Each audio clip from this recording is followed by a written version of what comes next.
अजून काही गोष्टी आपणाला सांगितलेल्या आहेत की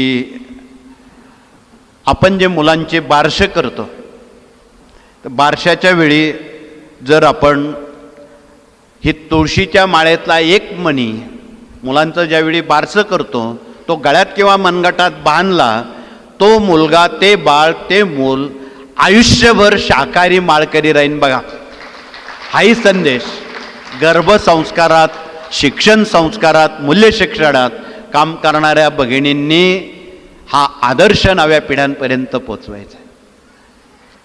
यावर खूप बोलता येईल, परंतु वेळेची बंधनं आहेत. आणि पुंडलिकानं हेच हेरलं. इसवी सन 150 साली पुंडलिकासाठी परब्रह्म आले का. आपण दर एकादशीला आता नव्यानं एक प्रथा सुरू केलेली आहे, विना वादन